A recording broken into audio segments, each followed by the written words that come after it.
Assalamualaikum and hey guys.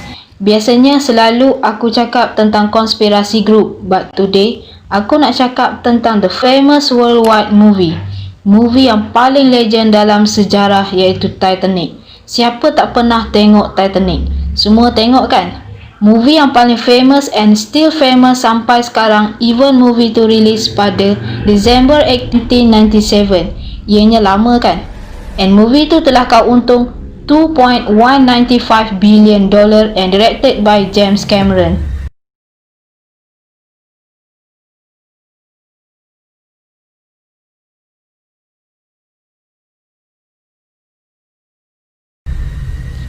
Everyone actually know the Titanic movie. Dia punya cerita macam mana. But sebenarnya Titanic real story bukanlah romantic love macam Titanic movie. So aku nak explain real story and full detail tentang kapal Titanic. Let's go.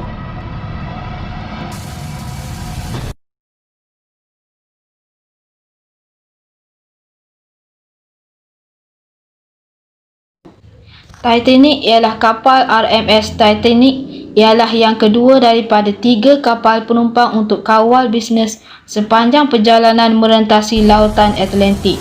Kapal Titanic ni dimiliki oleh White Star Line and dibina di limbungan Hull Land and Wharf. Titanic ni ialah kapal wak penumpang terbesar di dunia pada masa pelancarannya. Kapal ni telah tenggelam di lautan utara Atlantik pada 15 April 1912 selepas melanggar iceberg ketika pelayaran pertama daripada Southampton ke New York City.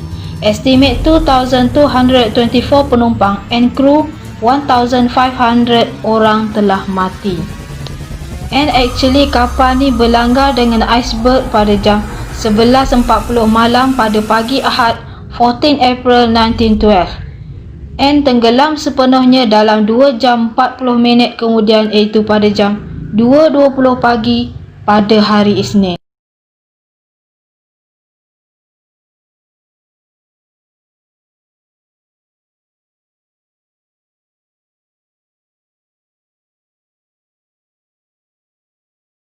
Bencana tu telah menjadikannya sebagai bencana laut terburuk semasa zaman dalam sejarah and paling famous hingga kini. So kejadian ni memang sangat shock sebab ramai orang tahu tentang kelengkapan kapal Titanic ni memang ada teknologi yang termaju serta anak kapal yang ada experience lama pada zaman tu hinggalah orang tak sangka yang kapal ni tak mungkin akan tenggelam. So tenggelamnya kapal Titanic telah menarik perhatian media awam tentang mangsa kapal Titanic, legenda tentang apa yang berlaku atas kapal and penemuan bangkai kapal pada 1985 oleh tim yang diketuai oleh Jean-Louis Michel and Robert Ballard telah jadikan peristiwa ni kekal famous. Chief Naval Architect kapal Titanic iaitu Thomas Andrews telah mati dalam peristiwa tu. Titanic ni under Captain Edward Smith and dia pun mati juga. Kapal Titanic ni kebanyakannya bawa orang paling kaya di dunia. Beratus imigran daripada Great Britain and Ireland, Scandinavia and Europe yang nak cari kehidupan baru di US.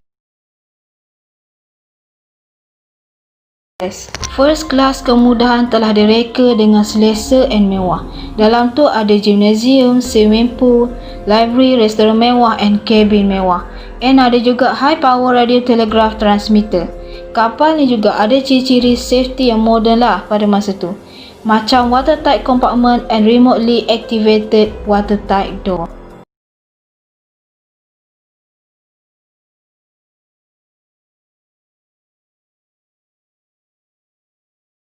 Kapal Titanic ni pada masa tu sepatutnya bawa 48 lifeboat. Walau bagaimanapun, Titanic ni hanya bawa total 20 lifeboat yang mana 4 telah collapsible and susah nak guna ketika tenggelam. Selepas tinggalkan Southampton pada 10 April 1912, Titanic dipanggil Cherbourg dekat France and Queenstown di Ireland sebelum pergi ke New York. Pada 14 April, 4 hari menyeberangi laut lebih kurang 600 km selatan Newfoundland, kapal ni telah langgar iceberg pada 11.40 malam. Pelanggaran kapal tu menyebabkan hull plates to buckle inwards sepanjang starboard side yang telah buka 5 atau 16 watertight compartment ke laut.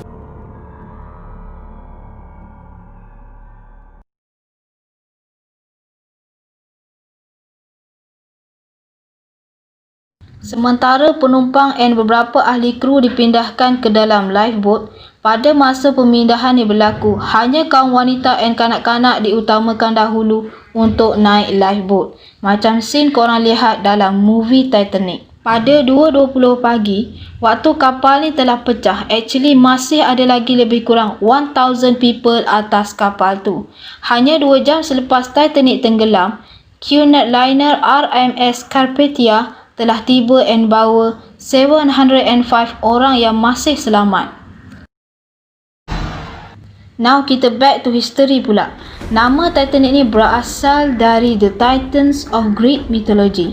Dibina dekat Belfast di UK and Ireland. Kapal ni ialah kedua dari 3 Olympic class ocean liner. Yang pertama ialah RMS Olympic and yang ketiga ialah HMSS Britannic.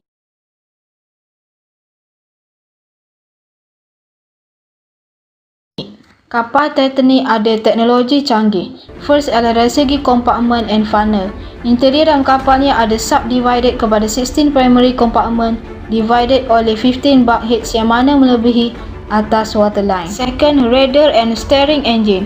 Titanic kemudi ni memang besar, 78 kaki 8 inci tinggi dan 15 kaki 3 inci panjang, berat lebih 100 tan yang perlukan engine steering nak gerakkannya.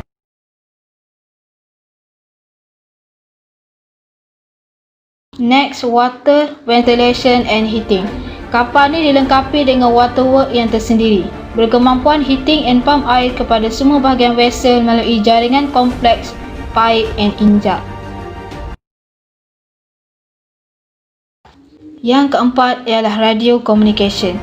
Titanic Radio Telegraph peralatan telah dimasukkan ke dalam White Star Line oleh Marconi International Marine Communication Company, yang mana disertakan sekali dua pekerjanya iaitu Jack Phillips dan Harold Brad sebagai operator. Servis ni maintain jadual 24 jam. Tugasnya send and receive telegram penumpang, but juga handle message navigasi termasuk cuaca report and ice warning.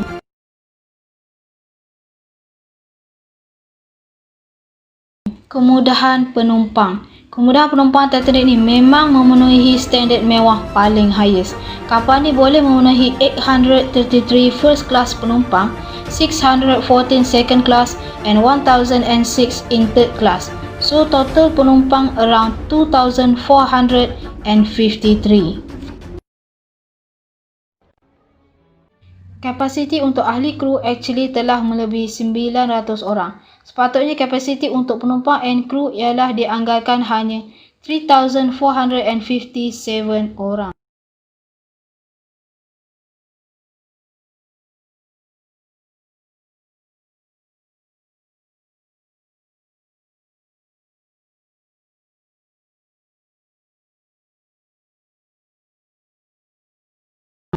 Interior design created in heavy style macam rumah negara English.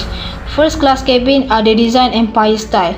Dalam ni juga ada 7 feet deep salt water swimming pool, gymnasium, gelanggang squash and Turkish bath yang dilengkapi electric bath, bilik steam, bilik sejuk, bilik urut and hot room. Pada masa tu juga kapal Titanic ni ada men's smoking room, reading and writing room. Ada restoran ala carte dalam style Ritz Hotel.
Untuk third class kemudahan pula taklah semewah first or second class, tapi kira okey jugalah. Atas kapal Titanic ni, penumpang kapal White Star Line divided dengan third class kemudahan kepada dua section. Selalunya bertentangan di hujung vessel from one another. Susunan tu dibahagi ikut kategori. Yang lelaki single duduk dekat forward area, yang single woman, married couple and family duduk di bahagian belakang. Tempat tidur diorang ni pula disediakan small cabin tapi selesa and privacy, muat untuk 2, 4, 6, 8 dan 10 penumpang.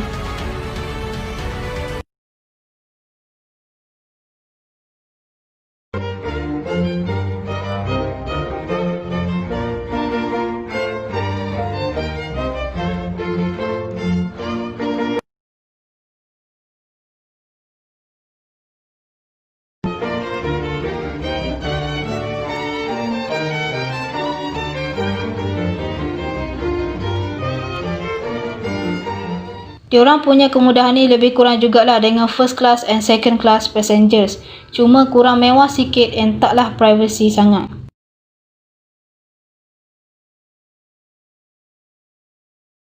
Kru Titanic ada lebih kurang 885 on board untuk maiden voyage. Ahli kru Titanic ni tak ada pekerja tetap and majoriti ahli kru ni ialah pekerja casual. Captain Edward John Smith, kapten paling senior White Star Line, telah transfer daripada Olympic kepada Titanic. Chief Mate ialah Henry Tingle.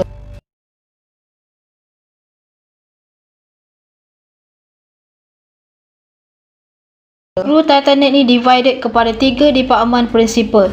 First deck dengan 66 kru, engine 325 kru, victualling 494 kru.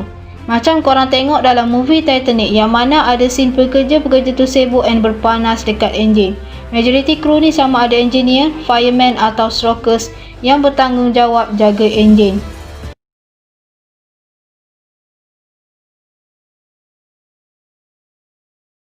Kebanyakan kru ialah 97% ialah lelaki and hanya 23 kru wanita, iaitu sebagai stewardess. So, kalau korang nak tahu real story kapal Titanic ni bermula apabila bencana mula berlaku. Pada malam Ahad 14 April, suhu turun hingga level hampir beku dan laut tenang. Kapten Edward bertindak terhadap amaran ketulan iceberg melalui wireless sejak beberapa hari lalu dan ubah haluan Titanic ke arah lebih selatan. Actually, pada masa kejadian tu, penumpang first and second class ada banyak kelebihan. Sebab diorang ni lebih mudah pergi ke bot penyelamat dengan tangga ni ke arah terus ke deck boat. But tak adil untuk third class penumpang. Diorang ni rasa laluan dari bahagian bawah kapal susah nak faham and susah nak sampai ke bot penyelamat. Lebih teruk lagi apabila pintu dikunci oleh anak kapal yang sedang tunggu arahan bagi benarkan diorang ni naik ke atas.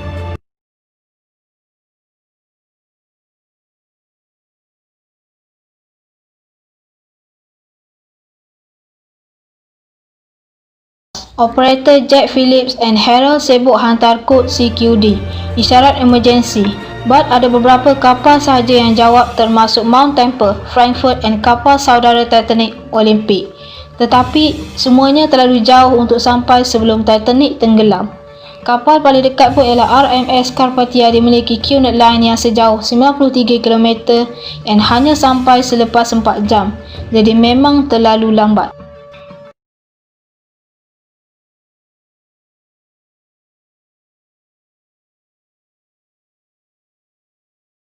Satu-satunya daratan yang terima isyarat emergency ialah stesen wireless di Cape Race, Newfoundland. Pada mulanya penumpang tak nak tinggalkan kapal Titanic untuk naik bot penyelamat. Pegawai kedua itu Charles beri arahan yang isi bot penyelamat di sebelah kiri hanya lelaki yang diperlukan sebagai pengayuh yang tak untuk sebab lain walaupun masih ada tempat kosong. Pegawai pertama Murdoch yang isi bot di sebelah kanan kapal benarkan lelaki naik ke bot walaupun wanita tak cukup. Apabila kapal semakin condong, penumpang mulai cemas dan setengah bot berlepas penuh. Pada 2.05 pagi, seluruh bahagian haluan kapal tenggelam di bawah air dan pada masa itu, selain 2 bot, semua bot penyelamat lain dilancarkan. Sekitar 2.10 pagi, bahagian belakang kapal terangkat dari paras air menampakkan bilah kipas dan pada pukul 2.17 pagi, aras air mencecah geladak bot. Keadaan semakin teruk apabila 2 bot penyelamat terakhir terapung dari geladak, satu terbalik dan satu lagi sepenuhnya berisi air. Tak lama kemudian, serombong paling depan jatuh, bahagian dek pengurusan remuk dan ada penumpang yang terapung di permukaan air. So, pada Ahad 1.45 petang, pesanan dari kapal wap Amerika telah beri warning bahawa iceberg terapung dalam laluan Titanic. Tapi warning tak dihantar ke dek kawalan. Pada lewat petang, satu lagi report tentang ketulan iceberg yang banyak. Kali ini report dari Mesabah pun fail juga disampaikan.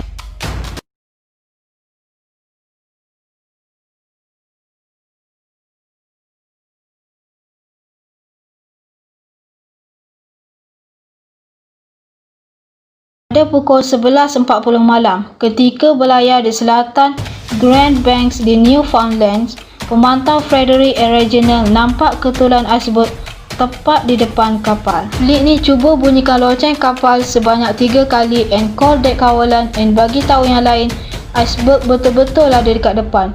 Pegawai petang memedok, arah pusingan mengejut ke port kiri and kelajuan tinggi ke belakang, berhenti and undur enjin kapal.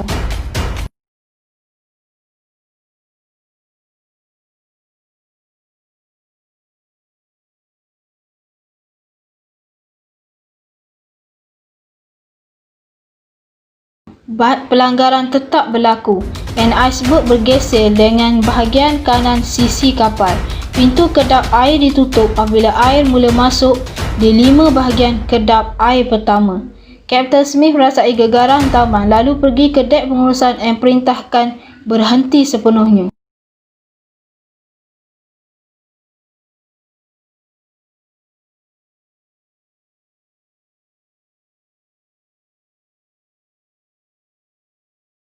Selepas pemeriksaan oleh pegawai Kapten and Thomas Andrew, dia bagi tahu bahawa Titanic akan tenggelam. So, selepas tengah malam pada 15 April, perahu penyelamat disediakan dan panggilan keselamatan mula dihantar. So, bot penyelamat pertama diturunkan. Bot 7 pada jam 12.40 pagi di bahagian kanan kapal dengan hanya 28 orang.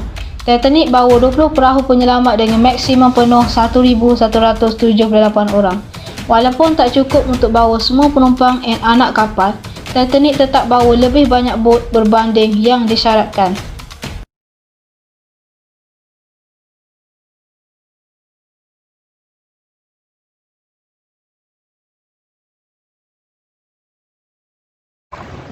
Di geladak, penumpang berlari ke arah hujung kapal atau lompat ke laut dengan harapan dapat sampai ke bot penyelamat.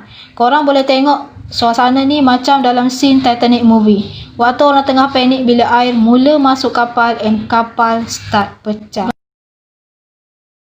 Bahagian hujung depan kapal perlahan terjungkit ke langit dan barang yang tidak terikat jatuh ke dalam laut. Ni scene paling sedih dan cemas macam dalam movie. Semasa bahagian belakang kapal terjungkit, sistem elektrik gagal dan semua lampu mula padam. Tak lama kemudian, tekanan pada badan kapal mengakibatkan Titanic pecah dua antara serombong terakhir dan bahagian depan tenggelam sepenuhnya. Dan bahagian belakang terapung di permukaan air sekejap dan terjungkit menegak.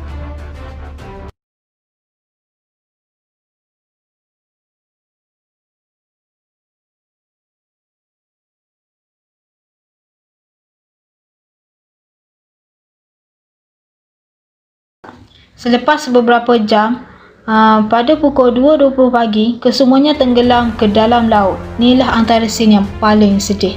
So, daripada total 2,223 orang, hanya 706 yang terselamat.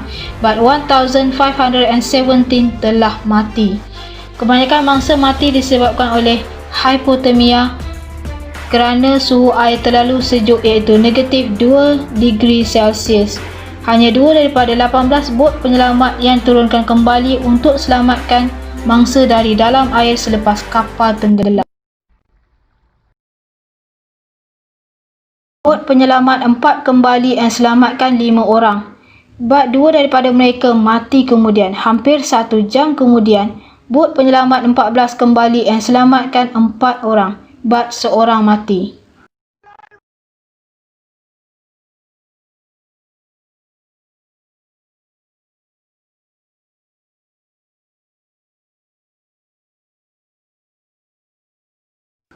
Ada yang lain berjaya naik bot penyelamat yang terapung dari geladak.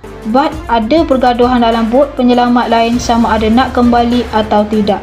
But kebanyakannya yang terselamat takut bot penyelamat diorang ni akan tenggelam jika ramai mangsa naik. Ketika kapal tenggelam ke dalam laut, bahagian kedua menjunam dengan cara berlainan. Bahagian haluan yang runcing mendatar kira-kira 609 meter di bawah permukaan dan mendarat dengan agak perlahan. Bahagian hujung depan kapal tenggelam dengan laju ke dasar lautan. Badan kapal terburai akibat penguncupan udara yang terperangkap dalam kapal. Bahagian hujung depan kapal juga hentam dasar lautan pada kelajuan tinggi yang terbenam jauh ke dalam lumpur.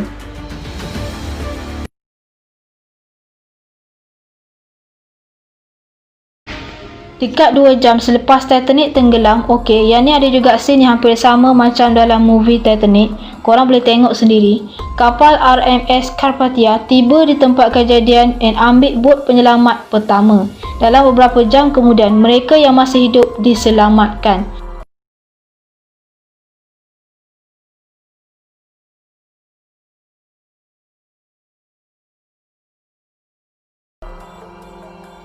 Di geladak Carpathia, khidmat doa ringkas untuk mereka yang terselamat dan doa memperingati si mati diadakan. So pada 8.50 pagi, Carpathia menuju ke New York yang tiba pada 18 April.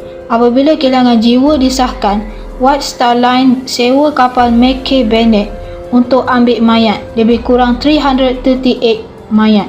Mayat ni kemudian dihantar ke Halifax, Nova Scotia, di mana mayat yang tidak dituntut dikebumikan di Fairview Cemetery.